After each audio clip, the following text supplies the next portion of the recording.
નમસ્કાર મિત્રો, આજના સૌથી મોટા તમામ ગુજરાતી મિત્રો, તમામ ખેડૂત મિત્રો માટે સૌથી મોટા બિગ ન્યૂઝ હવે 1 જૂનથી તૈયાર રહેજો। તમામ મિત્રો માટે સૌથી મોટી અપડેટ, પેટ્રોલ ડીઝલના ભાવ વધવાના છે, મોટો ઝટકો લાગવાનો છે। કેન્દ્ર સરકારે મોટો નિર્ણય કરી નાખ્યો છે। આજની આ લેટેસ્ટ અપડેટ તમામ મિત્રો માટે રહેવાની છે। આ બાજુ સાચવજો, ધ્યાન રાખજો, ખેડૂત મિત્રો પણ જલ્દી કરજો। સૌથી મોટી લેટેસ્ટ અપડેટ આવી ગઈ છે। સરકારે મોટી જાહેરાત કરી નાખી છે। શું જાહેરાત કરી છે એ પણ જાણીશું।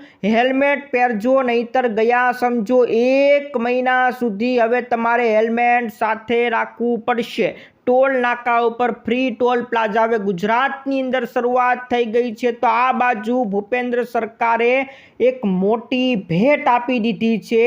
બેંકના કર્મચારીઓ માટે પણ એક ખુશ ખબર આપી દીધી છે। આ બંને ભેટ જણાવીશું। તો હવે સૌથી મોટી લેટેસ્ટ અપડેટ જાણી લો। અંબાલાલ પટેલે મોટી આગાહી કરી નાખી છે। વાવાઝોડું આવે એવી સૌથી મોટી આગાહી કરી નાખવામાં આવી છે।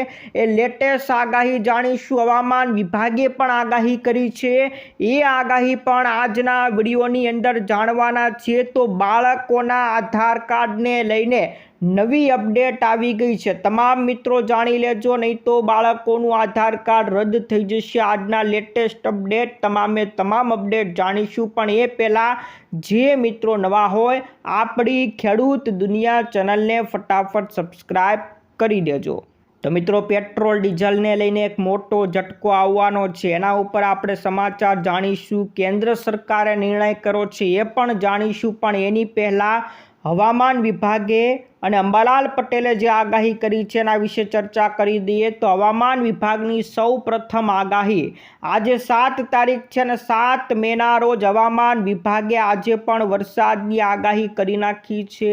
આજે લીલા કલરના જે તમને મેપ દેખાય છે, લીલા કલરના જે એરિયા દેખાય છે એ વિસ્તારમાં આજે વરસાદ પડશે, જેમાં કચ્છ જિલ્લો, મોરબી જિલ્લો, રાજકોટ જિલ્લો, અમરેલી, બોટાદ અને ભાવનગર આ જિલ્લાની અંદર આજે 7 મે એટલે કે આજની તારીખના રોજ છૂટા છવાયા ગાજવીજ સાથે હળવા મધ્યમ વરસાદ પડવાની આગાહી હવામાન વિભાગે કરી છે। તો હવામાન વિભાગની આગાહી આજની તારીખની આવી ગઈ છે। અંબાલાલ પટેલે આ બાજુ આગાહી કરી નાખી છે। અંબાલાલ પટેલે કીધું કે હજી આગામી 2 દિવસ સુધી એટલે કે 8 તારીખ સુધી ગુજરાતમાં વરસાદી માહોલ જોવા મળશે। હમણાં ઘણી જગ્યાએ વરસાદ પડી ગયો, ગીર સોમનાથમાં પણ પડી ગયો, અમદાવાદ બાજુ પણ પડી ગયો, તુલસી શ્યામની અંદર પણ વરસાદ પડી ગયો, ઓલી સાઈડ દાહોદ બાજુના વિસ્તારમાં પણ વરસાદ પડ્યો, ત્યાં પવન પણ ભારે ફૂંકાણો, મિની વાવાઝોડા જેવા દ્રશ્યો જોવા મળ્યા હતા। થાંભલાઓ, વૃક્ષો, મકાનો બધું ધરાશાયી થઈ ગયું હતું। ત્યારે હજી 8 તારીખ સુધી ગુજરાતમાં વરસાદી માહોલ રહેવાનો છે। આ 2 દિવસ દરમિયાન ગુજરાતનો જે પંચમહાલ બાજુનો વિસ્તાર છે, વડોદરા બાજુનો વિસ્તાર છે અને ઉત્તર ગુજરાત બાજુના વિસ્તારો, ત્યાં છૂટા છવાયા ભાગમાં કમોસમી વરસાદ પડશે। 8 તારીખ સુધી આ વાતાવરણ રહેવાનું છે એવું અંબાલાલ પટેલે કીધું છે। 8 તારીખ પછી ધીમે ધીમે આકાશ ચોખ્ખું થતું જોવા મળશે અને પછી ધીમે ધીમે ગરમીનું પ્રમાણ ફરીથી વધતું જોવા મળશે। 8 તારીખથી લઈને 12 તારીખ સુધી એમ 4 દિવસ સુધી ગુજરાતની અંદર 45 ડિગ્રી સુધી તાપમાન પહોંચશે, એટલે ફરીવાર તાપમાનની અંદર વધારો થવાનો છે।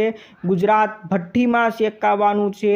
ફરીથી ગુજરાતમાં સૌથી વધારે ગરમી 8 તારીખથી લઈને 12 તારીખ સુધીના ગાળામાં જોવા મળશે। ત્યારે વધુમાં એક સૌથી મોટી આગાહી કરી છે કે 12 તારીખ પછી 8 થી 12માં તાપમાન વધુ રહેશે, પરંતુ 12 તારીખ સુધી એટલે કે 12 તારીખ પછી હીટ વેવનો રાઉન્ડ પૂરો થશે અને 15 મેથી બંગાળના ઉપસાગર અને અરબી સમુદ્રમાં હલચલ જોવા મળશે, જેના કારણે ગુજરાતના હવામાનમાં ફરીથી પલટો આવશે અને 15 તારીખ પછી બંગાળના ઉપસાગરની અંદર તેમજ 17 થી 15 જૂનની વચ્ચે અરબી સમુદ્રમાં વાવાઝોડાની શક્યતા રહેવાની છે. તો વાવાઝોડું આવવાની શક્યતા દર્શાવવામાં આવી છે અને જો આ વાવાઝોડાની દિશા ઓમાન તરફ રહે તો તેની ગુજરાતને ઓછી અસર થવાની. જો આ વાવાઝોડું ઓમાન તરફ જતું રહેશે તો ગુજરાત, આ બાજુ ગુજરાત આવેલું છે ત્યાં અસર ઓછી થવાની છે, પણ જો ગુજરાત તરફ ફંટાશે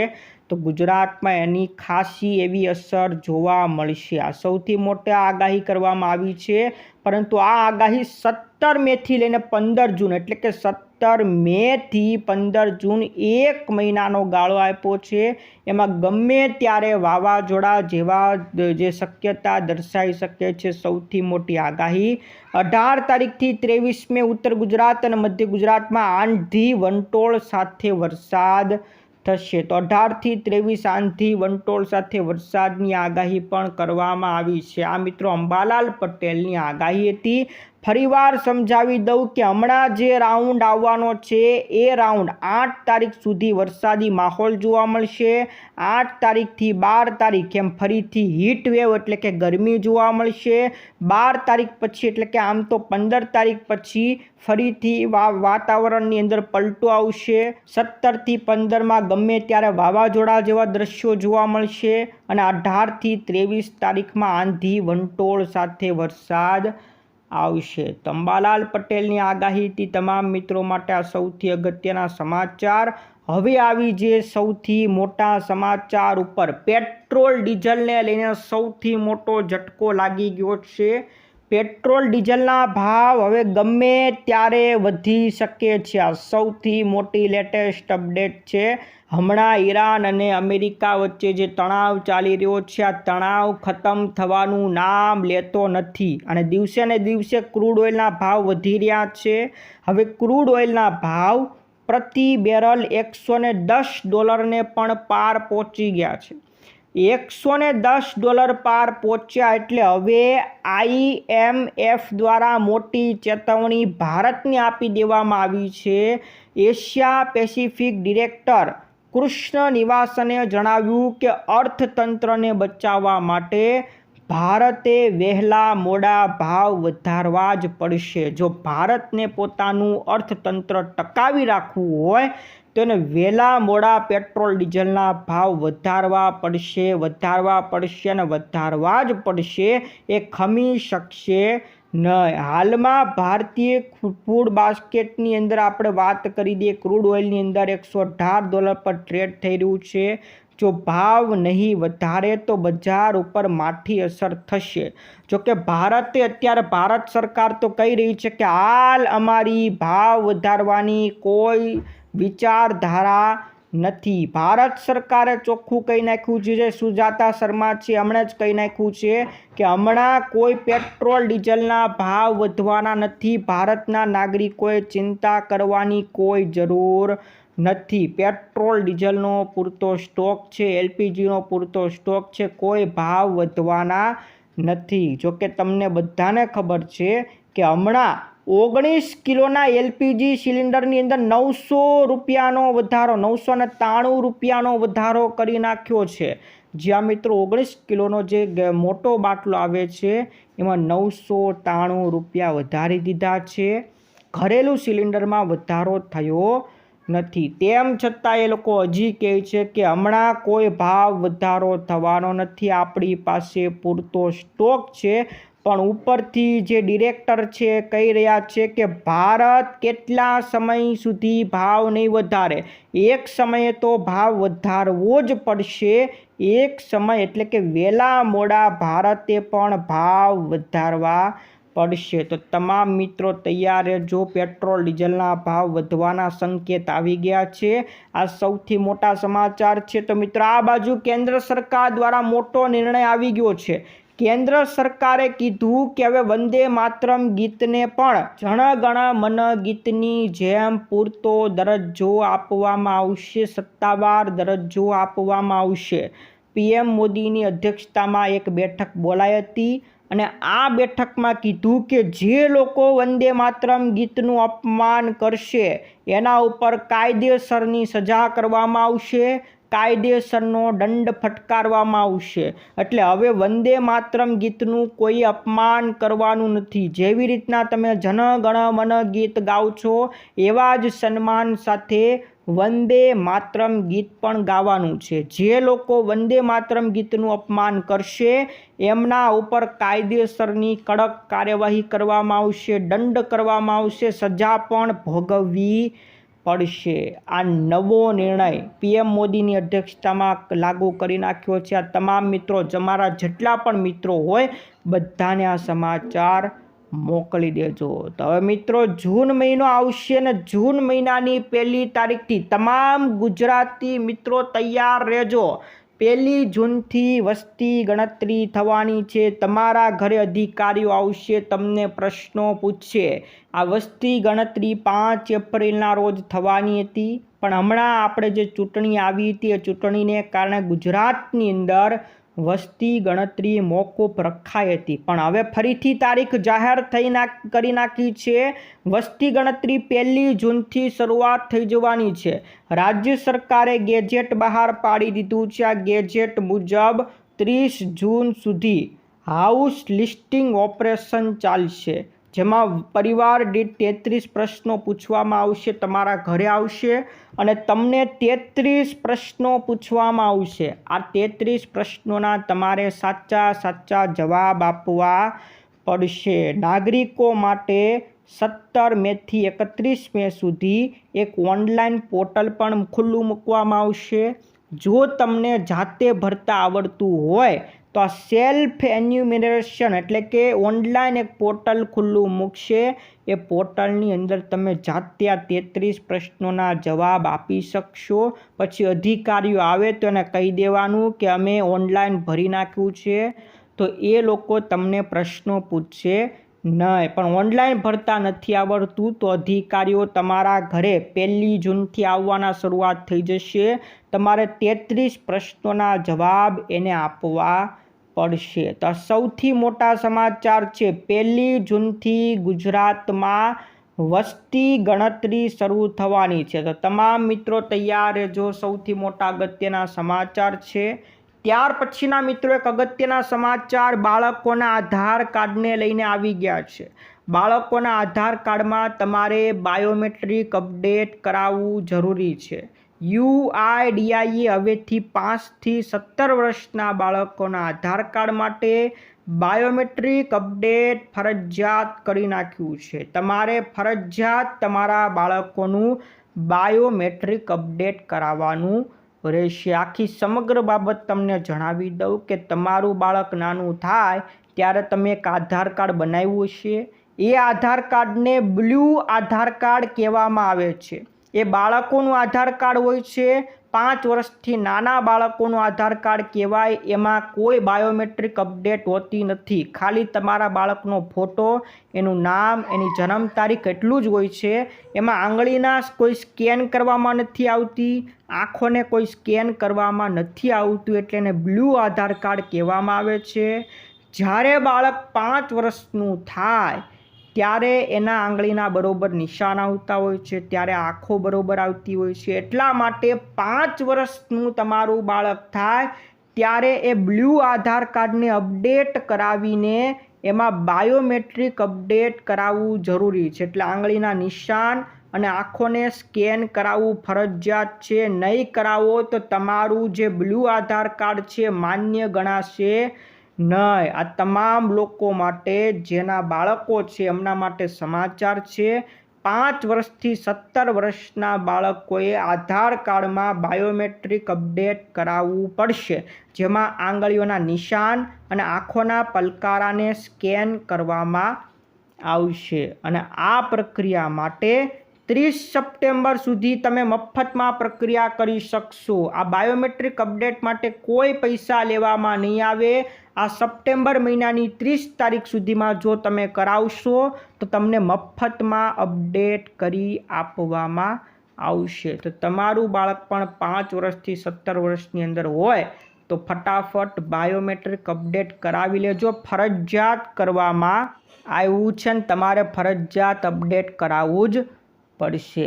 ત્યાર પછીના મિત્રો સાચવજો, ધ્યાન રાખજો, આ કાળઝાળ તડકા હીટ વેવની અંદર ઝાડા ઉલટીના કેસોની અંદર ખૂબ વધારો થઈ રહ્યો છે। ગરમીની અસર લોકોના સ્વાસ્થ્ય ઉપર પડી રહી છે, રોગચાળો ફાટી નીકળ્યો છે। અમદાવાદની અંદર, રાજકોટની અંદર, આવા મોટા મોટા શહેરોમાં ઝાડા ઉલટી અને તાવની ફરિયાદો સતત આવી રહી છે। પાણીજન્ય રોગચાળો વધી રહ્યો છે।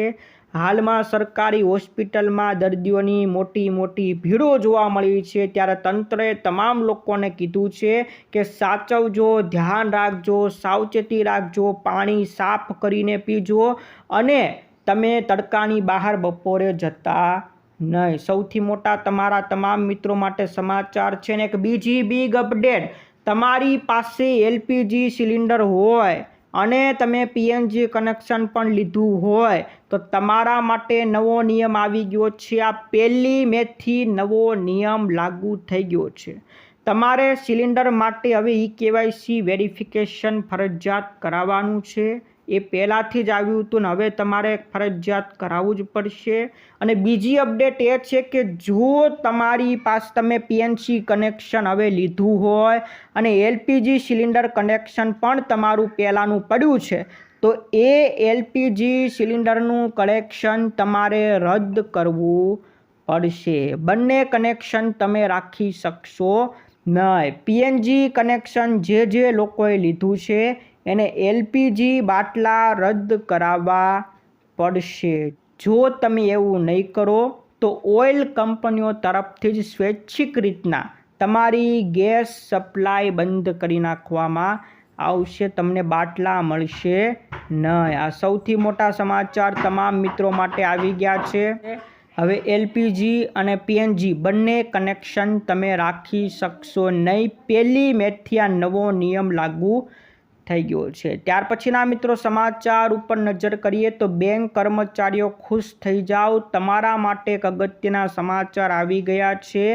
બેંકમાં કામ કરતા કર્મચારીઓના વેતનની અંદર મે મહિનાથી લઈને જુલાઈ મહિના સુધી ડીએની અંદર વધારો કરવામાં આવ્યો છે, જેને મોંઘવારી ભથ્થું આપણે કહેતા હોઈએ છીએ। અત્યાર સુધી કર્મચારીઓને 25% મોંઘવારી ભથ્થું મળતું હતું, એમાં હવે 0.70% વધારી દીધો છે, એટલે હવે કર્મચારીઓને 25.70% ડીએ આપવામાં આવશે। આ સૌથી મોટા સમાચાર બેંક કર્મચારીઓ માટે આવી ગયા છે। મે મહિનાથી લઈને જુલાઈ મહિના સુધી આ વધારો લાગુ કર્યો છે। તો આ બાજુ મિત્રો ભૂપેન્દ્ર સરકારે કર્મચારીઓ માટે પણ એક મોટી ભેટ આપી દીધી છે। જે સરકારી કર્મચારીઓ છે એમના માટે ખુશખબરી સંભળાવી દીધી છે। એમને પણ ડીએની અંદર વધારો કરી નાખ્યો છે। અગાઉ જે 58% મોંઘવારી ભથ્થું હતું એમાં 2% વધારો થઈ ગયો છે। હવે કર્મચારીઓને 60% મોંઘવારી ભથ્થું મળશે અને આ ભથ્થું જાન્યુઆરી મહિનાથી જ લાગુ થઈ ગયું છે। એટલે જાન્યુઆરી મહિનામાં જો તમને 58% ભથ્થું મળ્યું હોય તો વધારાનું 2% પણ હવે આપી દેવામાં આવશે। એટલે જાન્યુઆરી, ફેબ્રુઆરી, માર્ચ અને એપ્રિલ આ બધા મહિનાનું 2% ભથ્થું તમને હારે આપી દેવામાં આવશે। એટલે હવેથી સરકારી કર્મચારીઓને 60% મોંઘવારી ભથ્થું મળશે। ત્યાર પછીના મિત્રો ખેડૂત મિત્રો માટે સમાચાર આવી ગયા છે। જે ખેડૂત મિત્રોએ તાર ફેન્સિંગ યોજનાની અંદર ફોર્મ ભરાવ્યું હતું, અરજી કરી હતી અને એની અરજી મંજૂર થઈ ગઈ છે, એ તમામ મિત્રો માટે એક અનુરોધ કરવામાં આવ્યો છે કે તમારે 10 દિવસની અંદર તમારે કચેરીમાં જવાનું છે। તમારી જે અરજી કરેલી છે એની પ્રિન્ટ કાઢવાની, એ લઈને જવાનું છે અને જરૂરી બધા કાગળિયા લઈને તમારે કચેરીએ પહોંચી જવાનું છે। ત્યાં તમારા બધા પુરાવા ત્યાં રજૂ કરવાના રહેશે। 10 દિવસમાં તમારે જવાનું છે, નહીં તો પછી તાર ફેન્સિંગ યોજનાનો લાભ તમને મળશે નહીં। આ સૌથી મોટા સમાચાર તમામ મિત્રો માટે આવી ગયા છે। ત્યાર પછીના મિત્રો સમાચાર ઉપર નજર કરીએ। સરકારે એક મોટી જાહેરાત કરી છે કે જે ડાયાબિટીસ ધરાવતા બાળકો છે એમને હવે આજીવન મફતમાં દવા અને આજીવનમાં મફતમાં સારવાર આપવામાં આવશે। જ્યાં મિત્રો કેન્દ્રીય મંત્રી જેપી નડ્ડાએ એક નવી આરોગ્ય નીતિ જાહેર કરી નાખી છે કે હવેથી 8 લાખ ટાઈપ 1 ડાયાબિટીસ ધરાવતા બાળકો છે કે જેમને ટાઈપ 1ની ડાયાબિટીસ હોય એને સરકારી હોસ્પિટલમાં આજીવન હવે ઇન્સ્યુલિનની જે ઇન્જેક્શન આપવાની બોટલ હોય એ મફતમાં આપવામાં આવશે। ઇન્સ્યુલિન માપવા માટે જે ગ્લુકોમીટર હોય એ ગ્લુકોમીટર પણ મફતમાં આપવામાં આવશે। સરકારી હોસ્પિટલમાં લેબોરેટરીમાં ટેસ્ટ કરાવી હોય ડાયાબિટીસની વખતો વખત ટેસ્ટ કરાવવાના થાય એ પણ હવે મફતમાં કરી આપવામાં આવશે। આ સૌથી મોટો નિર્ણય બાળકો માટે લેવામાં આવ્યો છે। આ સરકારે અત્યાર સુધીની સૌથી મોટી અપડેટ આપી છે અને આ નિર્ણય પાછળ એક પરિવારનો હાથ છે। ગુજરાતના વિસનગરના જોશી પરિવારે 8 વર્ષની સખત મહેનત કરી ત્યાર પછી સરકારે આ મોટો નિર્ણય લીધો છે। તો જોશી પરિવારની મહેનત આમાં કામ આવી છે। જોશી પરિવારનો આમાં હાથ છે। આ સૌથી મોટા સમાચાર તમામ મિત્રો માટે રહેવાના છે। તો મિત્રો આ બાજુ આવી ગયો છે નવો નિયમ, હેલ્મેટ પહેરજો નહીતર ગયા। ચૂંટણીની અંદર મોંઘો ખર્ચો કરી નાખ્યો, હવે ખર્ચો તો કાઢવો પડશે ને, પૈસા ભેગા તો કરવા પડશે ને। ત્યારે મિત્રો હવે પોલીસે હેલ્મેટ ડ્રાઈવ શરૂ કરી નાખી છે। 1 મહિનો હવે હેલ્મેટ વગર જો તમે પકડાણા તો ભારેથી ભારે દંડ થવાનો છે। એટલે 1 મહિનો હવે તમારે હેલ્મેટ સાથે રાખવું પડશે। રાજ્યની અંદર પોલીસે 1 મહિનાની સ્પેશિયલ હેલ્મેટ ડ્રાઈવ શરૂ કરી નાખી છે। આ હેલ્મેટ ડ્રાઈવ 1 મેથી શરૂ થઈ ગઈ છે અને હવે 31 મે સુધી ચાલવાની છે। તો રાજ્યમાં તમામ જગ્યાએ પોલીસો ઊભેલા તમને જોવા મળશે, ટ્રાફિક સિગ્નલે પણ ઊભેલા જોવા મળશે અને જો તમારી પાસે હેલ્મેટ નહીં હોય તો ભારેથી ભારે દંડ કરવામાં આવશે। તો તૈયાર રહેજો, હેલ્મેટ ડ્રાઈવ શરૂ થઈ ગઈ છે। હવે ઘર બહાર નીકળો, વાહન લઈને જાઓ તો હેલ્મેટ સાથે રાખવું પડશે। ત્યાર પછીના મિત્રો એક બિગ અપડેટ આવી ગયા છે કે ભારતની અંદર પ્રથમવાર ગુજરાતમાં અને એ પણ સુરતની અંદર મલ્ટીલેન ફ્રી ફ્લો ટોલ પ્લાઝા શરૂ થઈ ગયો છે। આ ટોલ પ્લાઝાની ખાસિયત એ છે કે હવે તમારે વાહન ટોલ પ્લાઝા ઉપર ઊભું રાખવાની કોઈ જરૂર નથી। જે આડી દાંડલી પડી જતી હતી એ દાંડલી હવે પડવાની નથી। તમારે વાહન સીધું જે ઝડપે જતા હોય એ ઝડપે ચલાવી લેવાનું છે। ટોલ નાકું વટી જાવ તોય કોઈ વાંધો નથી। તમારા પૈસા ઓટોમેટિક કપાઈ જશે। ફાસ્ટેગ ફટાફટ સ્કેન થઈ જશે। તમારે કોઈ ગાડી ધીમી પાડવાની નથી કે ક્યાંય ટોલ નાકે ઊભું રાખવાની જરૂર હવે નથી। આ જે multi free flow toll plaza છે એ સુરતની અંદર શરૂ થઈ ગયો છે અને ધીમે ધીમે પછી બધા આખા ગુજરાતની અંદર આવા ટોલ પ્લાઝા તમને જોવા મળશે। તો કોઈ લેન બદલવાની જરૂર નથી, વાહનની સ્પીડ ઓછી કરવાની જરૂર નથી કે ઊભું રાખવાની પણ કોઈ જરૂર નથી। આ ટોલ રસ્તાઓ ઉપર મોટી ફ્રેમમાં હાઈ રેઝોલ્યુશન કેમેરા ગોઠવવામાં આવેલા હોય, અન્ય સાધનો લાગેલા હોય છે। એટલે તમે પૂરપાટ ઝડપે જતા હોય તો પણ તમારા ફાસ્ટેગ સ્કેન કરી લેશે, તમારા ફાસ્ટેગમાંથી પૈસા કાપી લેશે। એટલે તમારે વાહન ઊભું રાખવાની કોઈ જરૂર પડશે નહીં। સુરતમાં આ નવું અને સૌથી પહેલું મલ્ટીલેન ફ્રી ફ્લો ટોલ પ્લાઝા શરૂ થઈ ગયું છે। આ સૌથી મોટા આજના અપડેટ છે, તમામ મિત્રો માટે ખૂબ મોટા સમાચાર રહેવાના છે। આ વિડીયો ગમ્યો હોય વિડીયોને લાઇક કરી દેજો અને તમારા જેટલા પણ મિત્રો હોય ફેસબુક ગ્રુપમાં હોય, વોટ્સઅપ ગ્રુપમાં હોય, બધાને આ વિડીયો મોકલી દેજો। આજ માટે વિદાય લઈએ છીએ, ફરી મળીશું આવતા વિડીયોમાં। જય જવાન જય કિસાન।